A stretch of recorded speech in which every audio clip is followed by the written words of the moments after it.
One freezing night, 17-year-old Ethan dragged his little sister deep into the Oregon woods to escape their violent stepfather. But after discovering a hidden underground bunker buried beneath the forest, they realized they weren't the first children to hide there, and something in the tunnels below might still be waiting. Before we get deeper into tonight's story, don't forget to like, subscribe, and share the channel if you enjoy dark mysteries and late-night horror stories like this.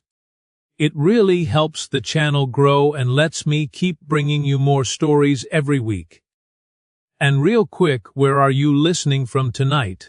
And what time is it there right now? I always love seeing who's still awake with me in the comments. Rain slammed against the trailer roof so hard it sounded like gravel pouring from the sky. The old windows rattled in their frames every time the wind pushed through the trees outside. And somewhere deep in the forest, thunder rolled low enough to shake the walls. Ethan sat frozen on the edge of the couch, staring toward the kitchen, while his little sister Maddie slept under a faded blanket beside him. At least, he thought she was asleep. She had learned a long time ago how to keep her eyes closed when Raymond started drinking. Then came the crash. Glass exploded against the wall in the kitchen, followed by Raymond screaming so loud the entire trailer seemed to shrink around it. Maddie jerked awake instantly, her breathing sharp and panicked before she even fully opened her eyes. Ethan already knew what kind of night this was going to be. Raymond had been drinking since the afternoon. The first few hours were usually manageable. He'd sit in his recliner mumbling at the television or chain smoking cigarettes by the sink. But once the whiskey bottle got low enough, something inside him always changed. His voice got louder. His movements got heavier. Every little thing became a reason to yell. "You think I'm stupid?" Raymond shouted from the kitchen. "You think I don't know somebody touched my tools?" Ethan didn't answer. Experience had taught him that silence was safer. The kitchen light flickered, throwing shadows down the narrow hallway of the trailer. Ethan could hear Raymond stumbling around near the counter, opening drawers, slamming cabinets, muttering to himself. The smell of whiskey and cigarette smoke drifted through the room, so thick it almost burned his eyes. Beside him, Maddie slowly sat up and grabbed at his sleeve without saying a word. That tiny movement broke something inside him. She shouldn't have been this scared all the time. She was only 12. She should have been worrying about school or friends or stupid middle school drama, not listening for footsteps in the middle of the night, trying to figure out how angry a grown man was. Another crash echoed through the trailer. Then silence. That was always worse. Ethan slowly stood from the couch, keeping Maddie behind him as he looked toward the kitchen entrance. His heart pounded so hard he could feel it in his throat. Outside, rainwater streamed down the windows in crooked lines, while the trees beyond the trailer twisted violently in the storm. Then Raymond appeared. He filled the hallway like something dragged out of a nightmare. His flannel shirt hung half open, soaked with spilled liquor, and his eyes looked glassy and unfocused beneath the yellow kitchen light. One hand gripped the counter for balance, while the other held the neck of an almost empty whiskey bottle. "There you are," Raymond muttered. Ethan didn't move. For a second, nobody spoke. The only sound came from the rain hammering outside and the buzzing fluorescent light above the sink. Then Raymond pointed the bottle toward Maddie. "She take my money." Maddie immediately shook her head. "No. Don't lie to me." "I didn't touch anything," she whispered. Raymond stepped closer. Ethan moved in front of her automatically. That made Raymond smile. Not a normal smile either. The kind that meant he wanted a reason. "You getting brave now?" Raymond asked quietly. Ethan could smell the whiskey from 6 feet away. "I said we didn't take anything." Raymond stared at him for a long moment. Then his expression changed instantly, like a switch flipping inside his head. Before Ethan could react, Raymond lunged forward and slammed the bottle against the wall beside him. Glass burst across the hallway. Maddie screamed. "You calling me a liar?" Raymond roared. Ethan grabbed Maddie and backed away fast, his shoes crunching over broken glass. Raymond stumbled after them, pointing a shaking finger. "You two think you can live here for free, eat my food, use my power." The truth was the trailer barely had power half the time anyway. The electricity got shut off at least once every couple months. The refrigerator barely worked. Half the roof leaked when it rained. But Raymond still acted like he owned a mansion. Maddie was crying now, clutching Ethan's arm hard enough to hurt. And suddenly Ethan realized something terrifying. This wasn't stopping tonight. Usually Raymond yelled himself tired eventually. Usually he passed out in the recliner before things got too far. Not this time. Something about his eyes looked wrong, unstable, dangerous. Raymond disappeared back into the kitchen for a second. Ethan heard drawers opening violently. Then metal scraped against the counter. His stomach dropped. He was looking for one of the hunting knives. That was the moment Ethan made the decision. Not tomorrow, not next week. Now. "Go get your shoes," he whispered to Maddie. She stared at him through tears. "What?" "Right now, don't ask questions."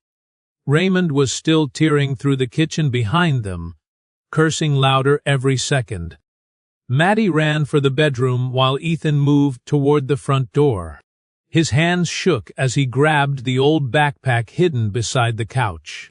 He had packed it weeks ago after another bad night, just in case.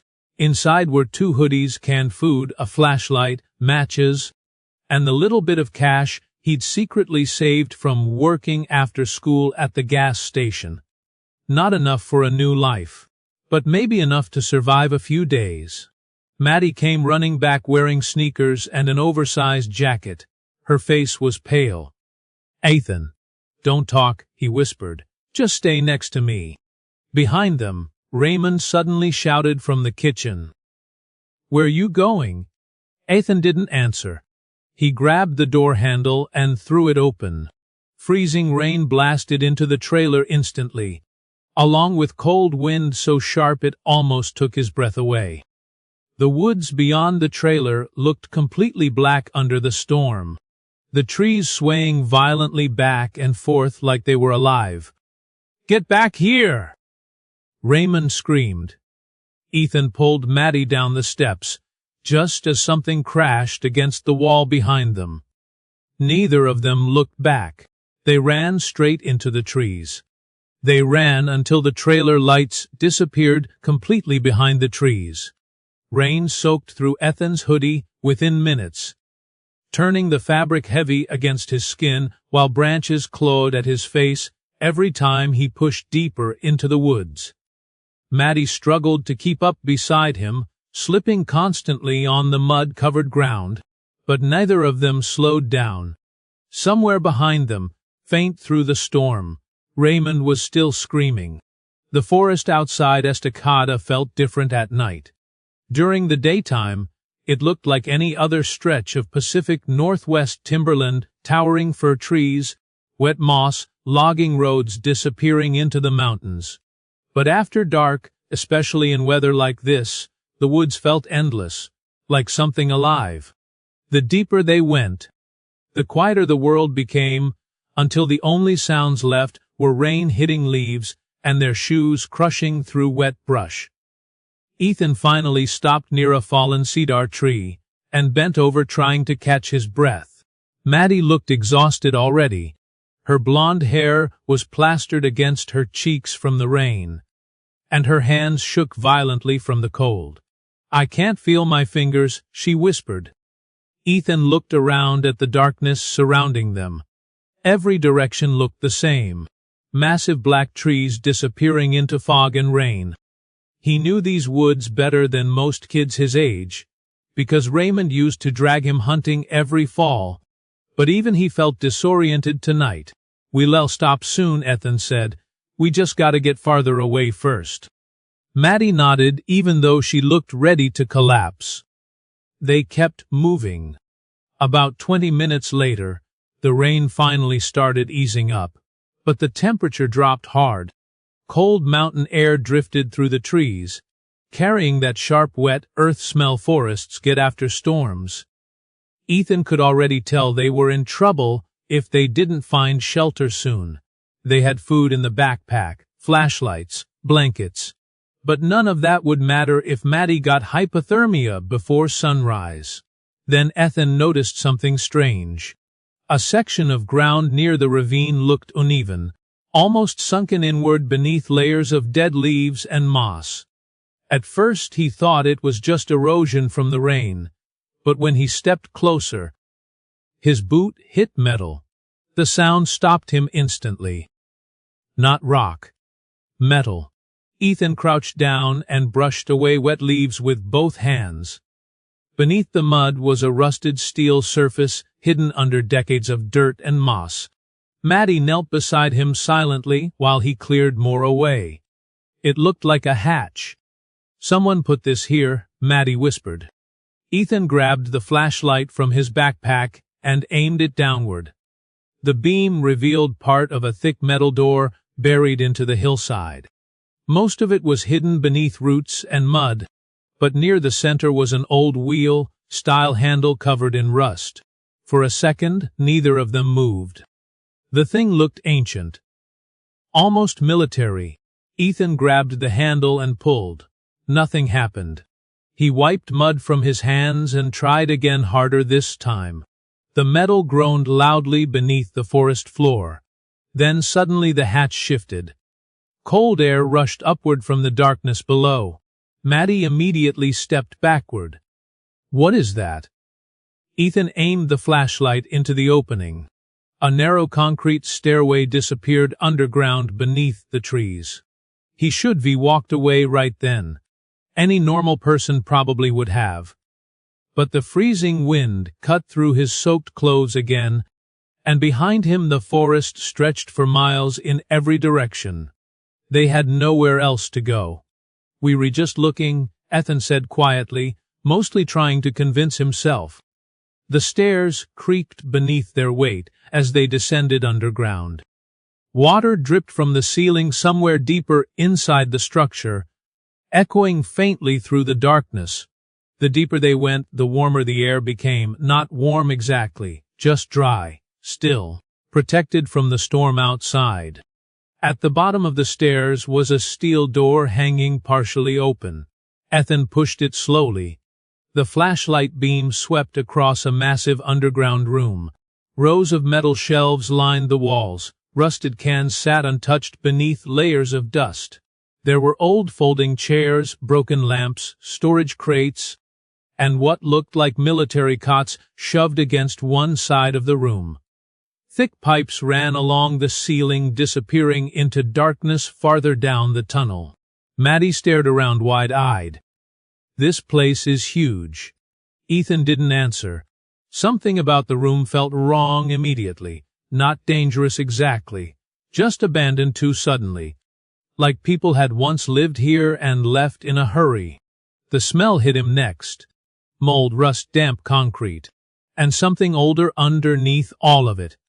He moved farther inside carefully while the flashlight beam drifted across the walls.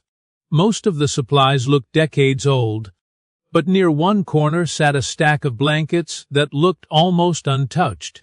Then Maddie said quietly, "Ethan." He turned. She was staring at the wall near the back of the room. At first he didn't understand what he was looking at. Just scratches in the concrete. Then he stepped closer. Names? Dozens of names carved into the wall. Some were faded almost completely away. Others looked deeper, angrier. Julie. No. Sam. Lena. Marcus. Underneath one name, someone had scratched tiny tally marks into the concrete. Hundreds of them. Maddie whispered, "Why would kids be down here?" Ethan forced himself to look away. Probably old graffiti, But even as he said it, he knew that wasn't true. Near the name sat something half hidden beneath dust and debris. Ethan crouched down and pulled it free. A child's sneaker. Small, ancient. Maddie immediately stepped back again.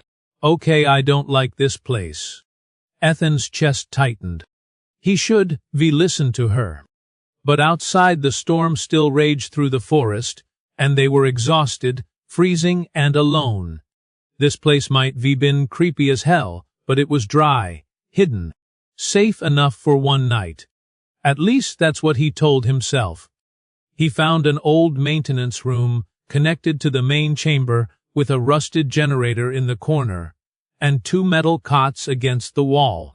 Someone had dragged blankets there years ago. The room smelled stale, but it blocked out most of the underground echoes drifting through the tunnels. Ethan laid out one of the blankets from the backpack, while Maddie sat silently on the cot hugging her knees. You think someone still comes here? She asked. No. You sure? Ethan hesitated too long before answering. Yeah. Maddie looked unconvinced. The strange thing was, now that they had stopped moving, Ethan could hear noises deeper in the bunker.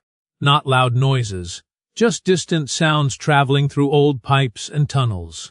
Water dripping somewhere far underground, metal creaking softly. The kind of sounds old places make naturally. At least he hoped they were natural.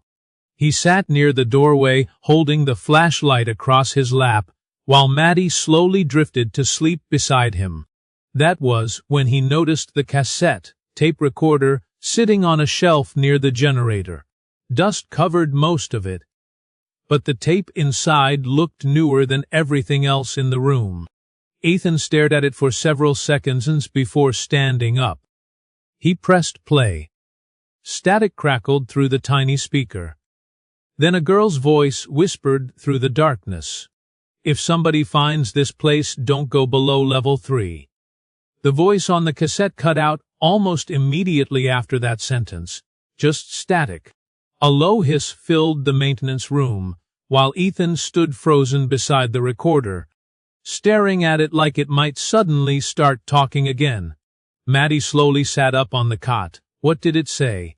Ethan pressed stop quickly. Nothing. That didn't sound like nothing. It's probably some old prank. But even he didn't believe that. The girl on the tape hadn't sounded like she was joking. Her voice had been shaky. Quiet. Like she was scared someone might hear her recording. Ethan looked down at the cassette player again. The thing couldn't have been more than 15 years old, which made no sense compared to the rest of the bunker. Everything else looked ancient, rusted, forgotten. This didn't. A strange feeling settled into his stomach. Someone had been here long after the bunker was abandoned. He slid the cassette into his backpack without telling Maddie. Outside the maintenance room, the bunker stretched deeper underground through a series of dark concrete hallways. Ethan tried not to think about the phrase from the tape. Don't go below level 3. The problem was he hadn't seen any level numbers yet. He barely slept that night. Every little sound underground snapped him awake instantly. Pipes creaked somewhere in the walls. Water dripped steadily through distant tunnels. Once or twice he could be sworn he heard footsteps echoing far away. But every time he held his breath to listen, the noise disappeared again. Around 3 in the morning, Maddie suddenly sat upright beside him. Did you hear that? Ethan grabbed the flashlight immediately. Hear what? She stared toward the dark hallway outside the room. Someone was talking. The bunker fell completely silent. Then came a faint metallic clang somewhere deeper underground. Ethan's pulse spiked. It sounded far away, but definitely real. He stood slowly and moved toward the doorway, while Maddie grabbed the sleeve of his hoodie. Don't go out there. I'm just checking. You heard it too, didn't you? Ethan didn't answer. The flashlight beam cut through the darkness as he stepped into the hallway.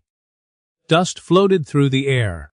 The concrete walls were stained dark with moisture, and old electrical wires hung loose from the ceiling like vines. The sound came again. Clang. Like metal hitting metal. This time Ethan realized something worse. It sounded rhythmic. Almost deliberate. He followed the noise farther down the corridor, while Maddie stayed close behind him despite clearly not wanting to. The bunker opened into another chamber bigger than the first one, filled with overturned filing cabinets and broken equipment. Most of the room had collapsed inward from water damage over the years, leaving piles of concrete and debris scattered everywhere. Then the flashlight beam landed on a steel door. Level 2. The faded letters were barely visible beneath rust. The metallic banging stopped instantly. Ethan and Maddie stood there listening to the silence. "Maybe somebody else is hiding here," Maddie whispered. Ethan's throat felt dry suddenly. That possibility had been sitting in the back of his mind all night. But hearing her say it out loud made it real. "Hello," he shouted. His voice echoed through the underground chamber. No answer came back. After another minute, Ethan forced himself toward the steel door. It sat partially open just a few inches. The lock had been broken years ago. He pushed it wider. The smell hit immediately. Rot. Not strong, faint, old, but definitely there. Maddie covered her nose. Oh my God.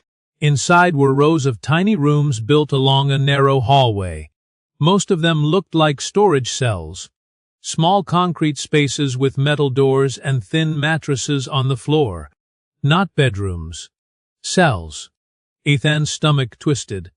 Each door had a number painted above it. Room 201. Room 202. Room 203. Some still had locks on the outside. Maddie's voice trembled. Why would locks be outside the rooms? Ethan didn't answer because he already knew. The deeper they walked, the worse the place became. Scratches covered parts of the walls, like someone had dragged metal across them over and over. One of the rooms still had handprints smeared across the inside of the door.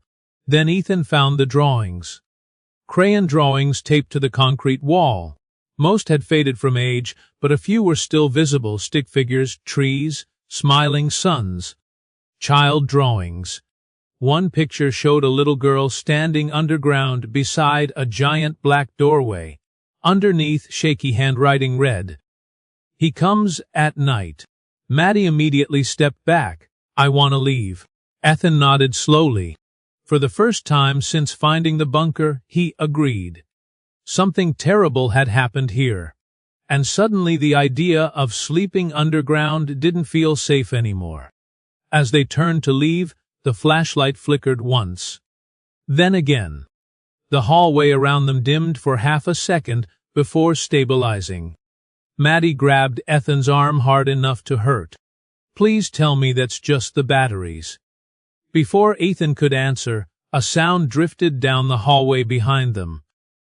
A child laughing. Soft. Quick. Gone instantly. Both of them froze. Neither moved. Neither breathed. Maddie's fingernails dug into Ethan's arm. "You heard that?" This time it wasn't a question. Ethan slowly turned the flashlight toward the far end of the hallway. Nothing. Just darkness between the cell doors. But his instincts screamed at him to run. Then suddenly the beam landed on something that hadn't been there before. One of the cell doors stood open now. Ethan knew for a fact it had been closed seconds earlier. Inside the room sat a small cassette recorder on the floor, the same kind as the one upstairs. Static crackled softly through its speaker. Maddie whispered, "Ethan." He stepped toward the room carefully. The recorder clicked. Then the same girl's voice from earlier returned. "You shouldn't be here after dark." Static swallowed the rest. Then another voice spoke in the background. A man's voice. Deep calm. "Who are you talking to?" The tape cut off instantly. Maddie let out a terrified sound under her breath. Ethan grabbed the recorder fast, his heart hammering so hard it hurt. That's when the bunker lights flickered on. Every hallway light overhead burst to life at once with a loud electric hum, flooding the underground corridor in pale yellow light. Maddie screamed. Ethan spun around wildly, trying to understand what had happened. Dust drifted through the suddenly illuminated hallway while old electrical wires buzzed overhead.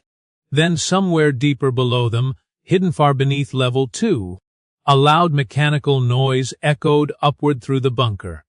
A giant metal door opening. The sound echoed through the bunker so loudly it felt like the concrete floor vibrated beneath Ethan's shoes. Somewhere far below level 2, deep under the forest, a massive steel door had just opened. Then everything went silent again. Not normal silence either. The kind of silence that makes you suddenly aware of your own breathing. Maddie grabbed Ethan's hoodie with both hands. "We need to leave, right now." Ethan didn't argue anymore. Every instinct he had screamed that this place was wrong. The problem was the storm outside had gotten worse again. Through a small ventilation grate near the ceiling, he could hear wind roaring through the trees above them. Rainwater dripped steadily down the bunker walls, and somewhere outside the mountain roads were probably flooding by now. Still, staying underground suddenly felt far more dangerous. "Come on," Ethan said. They hurried back through level 2, moving faster now, almost slipping across the damp concrete floor. The bunker lights overhead flickered every few seconds, buzzing with weak electricity like the system had somehow come alive after years underground. As they passed the rooms again, Ethan noticed something that made him slow down. The cell doors. Some of them were open now. He knew they hadn't been before. Maddie noticed too. "Ethan, keep moving." But those were closed. "I know." He didn't want to look inside them anymore. Didn't want to see if something had changed. Every horror story he'd ever heard suddenly felt painfully real underground. They reached the stairwell leading back toward the upper level, just as another sound echoed through the bunker. Footsteps. Not theirs. Slow, uneven somewhere below them. Maddie's face went completely pale. The footsteps scraped across concrete far beneath level 2, followed by a metallic dragging noise. Ethan killed the flashlight instinctively, even though the overhead lights were still on. Both of them stood frozen in the stairwell listening. Step. Drag. Step. Drag. The sound was getting closer. "Go," Ethan whispered.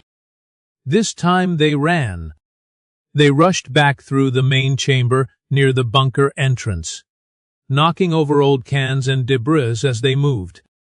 Ethan's pulse hammered violently in his chest while he kept expecting to hear someone yelling behind them. But the bunker stayed eerily quiet. Too quiet. Then Maddie suddenly stopped near the old shelves. "What are you doing?" Ethan hissed. She pointed toward the far wall. "There's someone there." Ethan turned instantly. At first he saw nothing except shadows between the shelves. Then lightning flashed faintly through the ventilation shafts overhead, illuminating the room for half a second. A person stood near the back wall, tall, motionless. Watching them, Maddie let out a terrified gasp. The figure disappeared the moment the light faded. Ethan grabbed her arm and practically dragged her toward the exit stairs. By the time they reached the hatch leading outside, both of them were breathing hard. Ethan shoved against the heavy metal door until freezing air exploded down into the bunker again. Rain slammed through the trees overhead. Maddie climbed out first, while Ethan turned back one final time toward the darkness underground. For a second, he thought he saw movement near the bottom of the stairs. Then the bunker lights shut off completely. Darkness swallowed everything below. Ethan slammed the hatch closed hard enough to shake mud from the hillside. Neither of them spoke while they stumbled away from the bunker through the storm. They just kept moving blindly through the forest until the hatch disappeared behind the trees. Finally, Maddie stopped beside a fallen log, gasping for breath. What the hell was that place? Ethan didn't know how to answer. The rain soaked through them again within minutes, but somehow the cold felt safer than going back underground. Then they heard an engine. Both of them froze instantly. Headlights moved faintly through the trees somewhere uphill near an old logging road. Ethan's stomach dropped. Raymond. It had to be. He pulled Maddie lower behind the fallen log while the truck engine idled nearby. Through the rain and darkness, Ethan could barely make out the shape of Raymond's old pickup crawling along the muddy trail. "He found us," Maddie whispered. But something felt off immediately. The truck wasn't driving normally. It kept stopping. Starting again. Like Raymond was searching for something.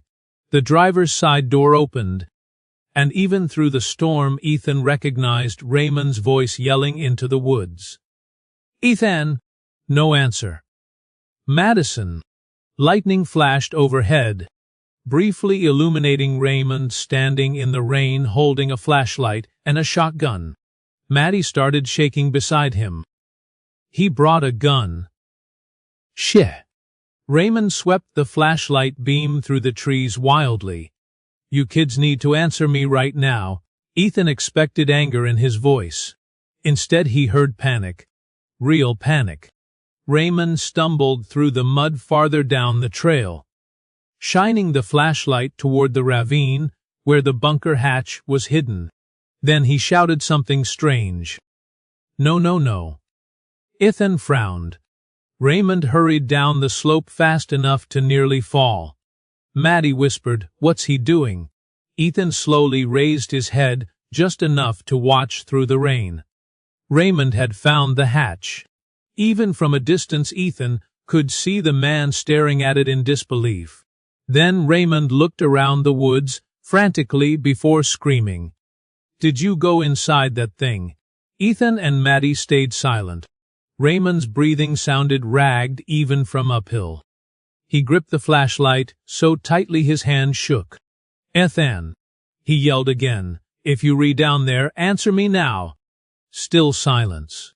Then Raymond said something that made Ethan's blood run cold. "You don't understand what happened in that place." Lightning cracked across the sky again. For the first time in Ethan's life, Raymond didn't sound drunk. He sounded terrified. The rain pounded harder through the forest, while Raymond paced near the hatch muttering to himself. Ethan couldn't hear every word, but he caught pieces. Supposed to stay sealed. All those kids. They never found all the bodies. Maddie slowly looked at Ethan. "What does he mean?"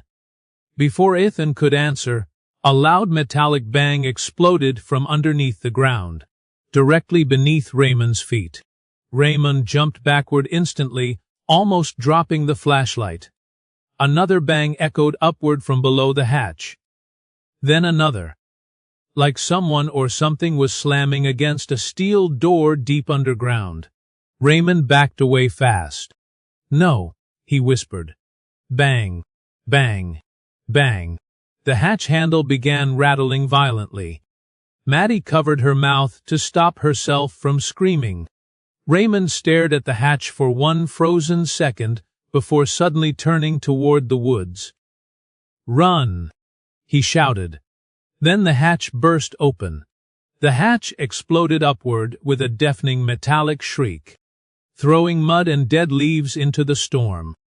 Raymond stumbled backward through the rain, raising the shotgun instinctively toward the darkness below. Ethan grabbed Maddie's arm and pulled her farther behind the fallen log, both of them barely breathing as freezing rain poured down their faces. For a second, nothing came out. The hatch simply hung open beneath the trees, while wind howled through the ravine. Then a figure slowly climbed out. At first Ethan honestly thought it was a child. The person was thin, small, moving awkwardly on trembling legs like they hadn't walked properly in years. Long wet hair covered most of their face, and their skin looked almost gray beneath the flashing lightning. Raymond's voice cracked instantly. "Oh my God." The figure tilted its head toward him. Not a child. A woman. Or at least someone who used to be one. Her clothes looked ancient, torn flannel, bare feet blackened with mud.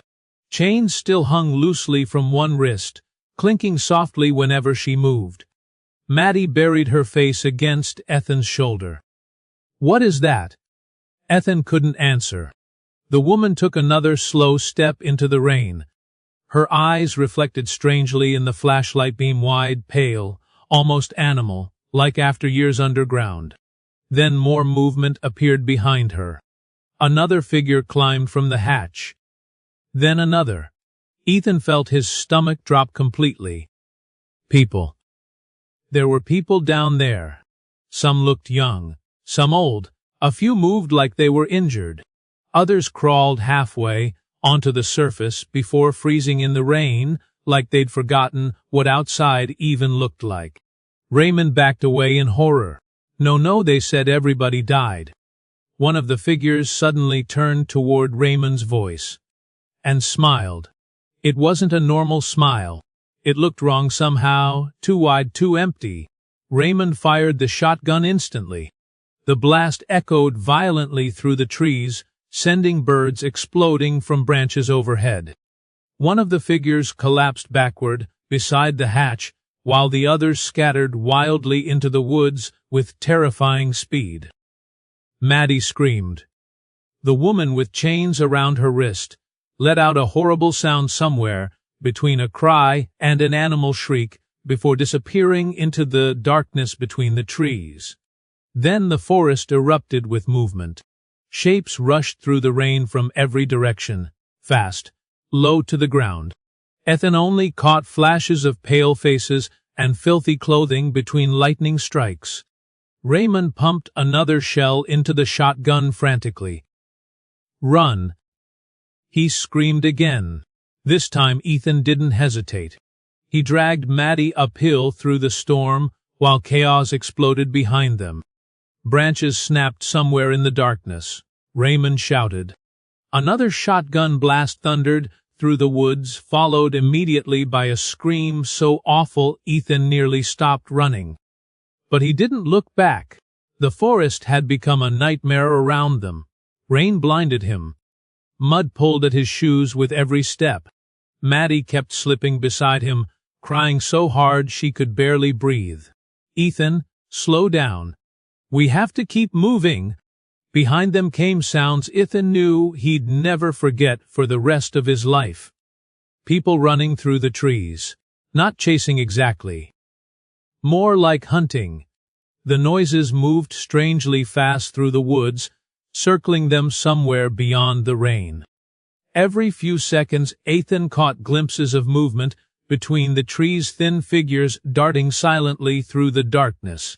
Then came Raymond's voice one last time. A single scream cut through the storm before ending abruptly. Silence followed. Ethan stopped dead for half a second. Maddie grabbed him immediately. "Don't stop." She was right. Whatever had lived beneath that bunker was loose now. They kept running downhill until Ethan finally spotted headlights through the trees. A road. An actual road. Two sheriff subs sat near the flooded entrance to the logging trail with emergency lights flashing red and blue through the rain.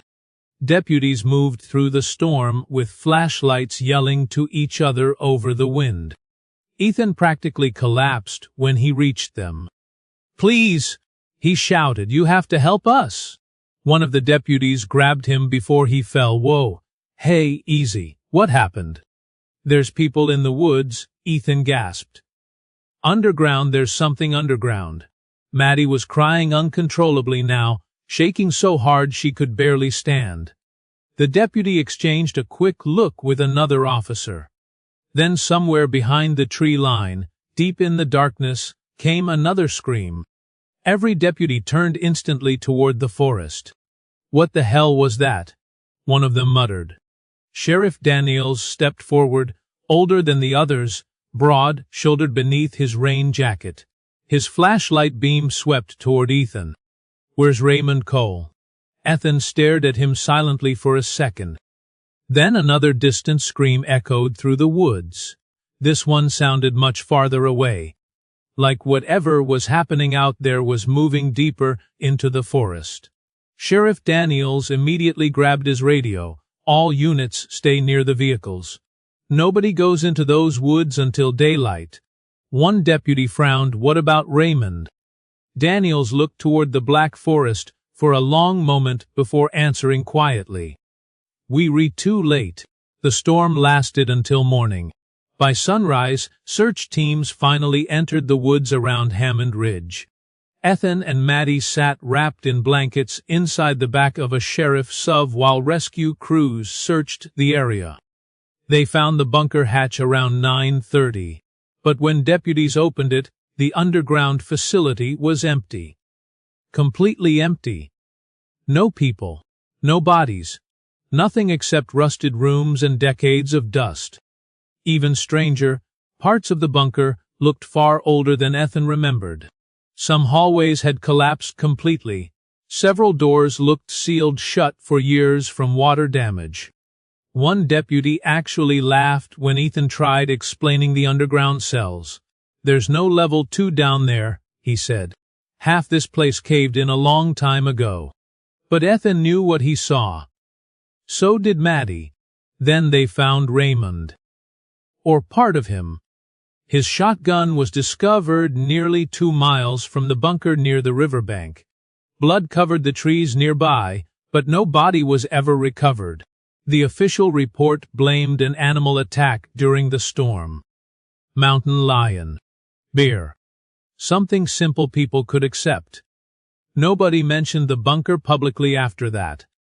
Sheriff Daniels drove Ethan and Maddie back through town late that afternoon while rain still dripped from rooftops and flooded gutters. News about Raymond spread fast, but people in Estacada avoided talking about Hammond Ridge entirely. Even at gas stations and diners, conversations stopped the second the old mine was mentioned. Like the whole town already knew something they didn't want spoken out loud. 3 months later, Ethan and Maddie moved into a foster home outside Portland. A quiet neighborhood, normal streets, normal people, the kind of place where nobody locked their bedroom doors at night. Things slowly started getting better, at least on the surface. Maddie stopped having nightmares after a while. Ethan found a job after school. They tried to move on with their lives the best they could. But some nights Ethan still woke up hearing sounds that weren't there. Metal scraping concrete, distant footsteps underground. And once, around 2 in the morning, he found Maddie standing barefoot in the kitchen staring into the dark backyard. "What are you doing?" he asked. She didn't answer immediately. Then she quietly said something that made his blood run cold. "I think they followed us." Ethan slowly looked past the glass door toward the darkness outside, and for just a second, standing near the tree line behind the house, he thought he saw someone smiling at him from the dark. Months later, Ethan and Maddie finally started rebuilding their lives in a quiet town outside Portland. The bunker was sealed, Raymond was gone, and everyone tried pretending the nightmare in Hammond Ridge had ended. But some nights, Maddie still woke up whispering about tunnels beneath the woods and people moving in the dark underground. Then one rainy evening, Sheriff Daniels arrived at their house carrying an old cassette tape found near the sealed bunker entrance. The concrete had cracked open from the inside. Before leaving, Daniels looked Ethan dead in the eyes and quietly said, "Whatever was down there, it's still out. I think the scariest part of this story isn't the bunker, the underground tunnels, or whatever was hiding beneath Hammond Ridge. It's the fact that Ethan and Maddie were already surviving a nightmare long before they ever stepped into those woods. A lot of people grow up believing home is supposed to feel safe. But for some kids, home is the very place they spend years trying to escape from. And sometimes, when people live in fear for too long, they stop noticing how damaged they become just trying to survive. What stayed with me most about this story is how trauma doesn't always end when you finally get away from the thing that hurt you. Sometimes you carry pieces of it with you. Ethan escaped Raymond, but the fear, the anxiety, and the constant feeling that danger could return at any moment followed him everywhere. I think a lot of people listening can relate to that in some way, even if their bunker looks different. Maybe it's a toxic relationship, childhood trauma, addiction, grief, or simply years of feeling alone. Some experiences change the way your mind sees the world long after they're over. But I also think this story says something important about resilience. Ethan never stopped protecting Maddie, even when he was terrified himself. He kept moving forward when most people would given up. And honestly, sometimes strength doesn't look heroic or dramatic. Sometimes strength is just surviving one more night.